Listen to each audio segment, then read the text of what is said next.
Okay, so there is variety of presentation of the stiff hand.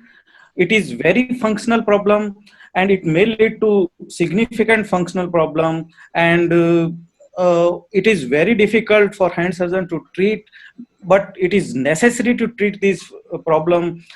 Uh, so we will discuss some points uh, for the treating the stiff hand. First and foremost is the just evaluate the cause of the stiffness. This cause may be direct injury, like this patient having PIP joint fracture dislocation, and it is the main reason to cause decreased range of movement at the PIP joint.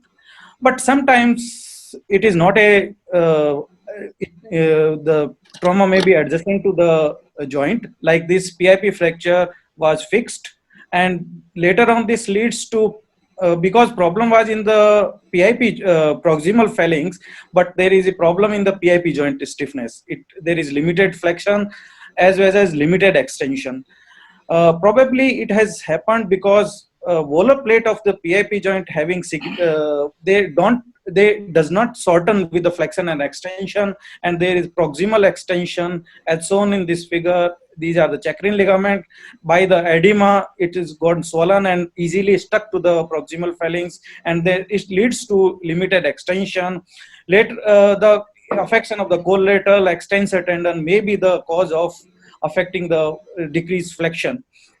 And also the skin is having greater role in flexing the PIP joint. Normally the skin is stretched to the 12 millimeter, but when these skin get edematous, to get the similar flexion, a extra 7 millimeter of skin is required, so it may ultimately lead to decreased flexion. So sometimes cause is not in the fingers, it may be proximal to it, like this malunited lower end radius, it may lead to decreased flexion of the fingers. So the cause of stiffness is indirect. So what is the basic pathophysiology behind this stiffness is the edema. Edema leads to a lot of edema will lead to infiltration of this edema fluid into the MP joint, and MP joints are having major capacity while in extension, and but collateral ligaments are contracted in this STs, and this may leads to extension of the MP joint, but flexor tone is increased, and it will lead to IP joint contraction. And when once it is not dealt, it may lead to permanent stiff joint.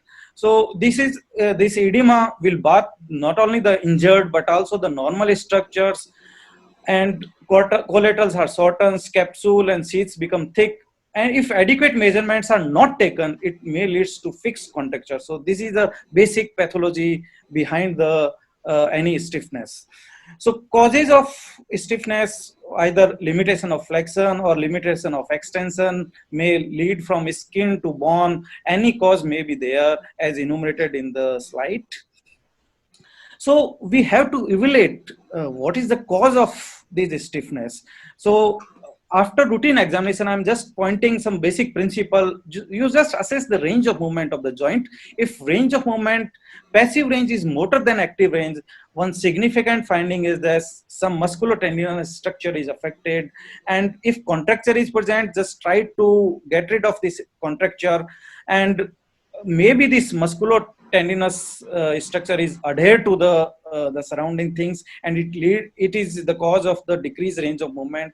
Or second cause of this musculotendinous, that it may be incompetent. So if passive range is more than active range, these are the possibilities. Second thing, if passive range and active range are similar, or there may be presence of contracture, then probably the bony block or capsular or ligament may be the problem. So for it, we need to do X-ray of the part. If X-ray is showing any articular incongruency or heterotrophic calcification around the capsule or ligament, then it may be the pathology. If no finding is there, then nowadays 3 Tesla MRI is there that can evaluate the things.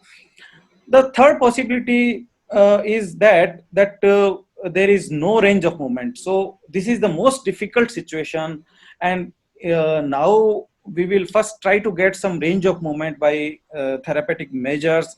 Then we can reassess the problem. Otherwise, it is very difficult to assess the problem. So, for example, this patient was initially treated by the state KYRs. So, initially he was told that there was vascular problems. So, but later on he presented with this stiff finger. No movement was there.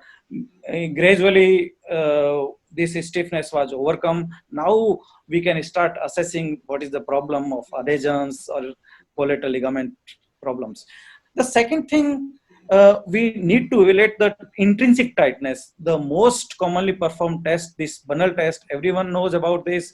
When PIP joint movement is less, when MP joint is extended, it is termed as the positive Bunnell test. It indicates the intraosseous tightening. While at the same time, when MP joint is flexed, intraossei are relaxed and able to achieve the PIP joint mobility. So, how to evaluate the lumbrical tightness? When the perform the same Bunnell test in the radial deviation and ulnar deviation. If on the ulnar deviation tightness is there, it denotes lumbrical tightness. As you can see, these lumbricals are radial to the MP joint and they passes volar to the transverse metacarpal ligament. So if you are on ulnar deviation, if they are tight, means ulnar lumbrical tightness is there. But if there is symmetrical tightness, the problem may be the dorsal or volar introssei. The same at the time we need to evaluate the extrinsic tightness. Extrinsic tightness may be of flexor, like this girl not able to extend the MP joint or IP joint when wrist is extended, but when she flexes the wrist, it shortens the flexors and now she is able to extend the MP joint and IP joint. The exact opposite is the extrinsic tightness. Like this patient was treated for some extensor tendon repair. You can see the suture reaction. You can see there is no flexion at the MP joint of the index, middle, and partially of little finger, but partially of ring finger. But little finger, you can see there is good flexion. So here the cause is the extensor tightness. Later on, we evaluated and removed the tightness. So first you have enumerated the cause of the tightness, then just go for the treatment. 1 minute remaining, Dr. Amit. Okay, I will take one extra minute because some initial puzzle. Yeah. Okay, thank you. So like this, we will we'll see some examples like this. 25-year-old male operated elsewhere, vascular repair was done.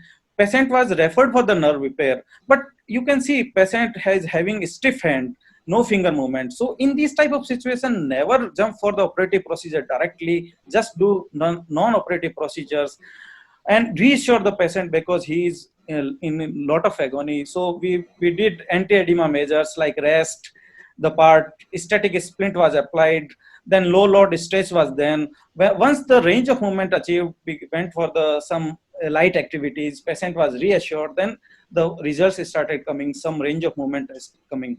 This is the serial static splint. We started with this, then gradually stretching of the flexor contracture was done and able to achieve this extension. This is not for the same patient, but this is the method how serial static splinting is done. And now we started with this condition. Now these flexor are stretched this much length. Now we can go for the secondary procedures.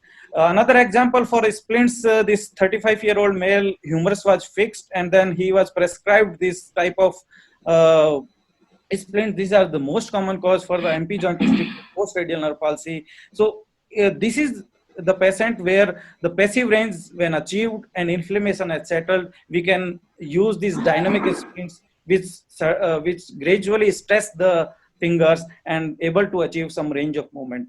See, sometimes serial casting is required. We can see by this example, this patient of VIC initially presented with this, first forearm is fixed, then now we are with this type of stiffness of the wrist and finger. But as time was pressing, we did the neurolysis first, then serial stretching of the wrist was done. Once wrist is extended up to neutral, then work on the finger was done. Then from the cast, it is changed to the splint, and finally we are reached to this position by the serial casting, because serial casting alters the cell proliferation and elasticity of the contracted tissue. The indication for surgery are very less. Most of these are respond with the good therapeutic measures, but they should be continued up to the positive progress. When plateau is reached and there is the gained range is not functionally acceptable, then go for the surgery. Prerequisite for the surgery, that there should be normal articular surfaces, joint motor should be involved, non-operative modality has been exhausted, and last, diligent, educated and compliant patient should be the prerequisite. And Wilson's principle, with this example, this patient was having a stiff MP joint and some range of movement at the IP joint is present. Patient is having a stiff index finger, but index, middle and ring finger was passively stretchable. So this is the ideal indication for MP joint capsulotomy. MP joint capsulotomy can be performed as usual. I will not describe the method. Now, if MP joint is not yielding the thing, then we can go for the extensor tendon release.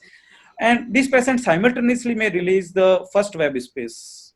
The another example of this 48-year-old female, she presented after 1 year of some mild injury with flexion contracture of the PIP joint, all therapeutic measures exhausted, and she is not progressing, and she was willing to do a contracture release. So we went with the zigzag incision. First, we found that there is a thickening of the fibrosis sheath. It released some element of the contracture, but still volar plate release need to be done for the PIP joint. For PIP joint, we can assess by the lateral approach also, and intraoperatively we will able to achieve this much of straightening. But don't pleased with this straightening. Post-operatively, we need to carry on these working on these patients, and this patient after 1.5 months or 2 months, he again returned with the 20-degree of flexion contracture, but a functional range was achieved. So take home message for all, that evaluation of the cause of stiffness is utmost necessary. Conservative treatment is the main modality and successful in the most of the situation. Surgery should be opted when non-operative treatment are exhausted. Diligent, educated and compliant patient is prerequisite, and surgeons should be well aware of rehabilitation with good coordination with therapists who should be competent for dealing these situations should be there. Thank you very much for kind attention.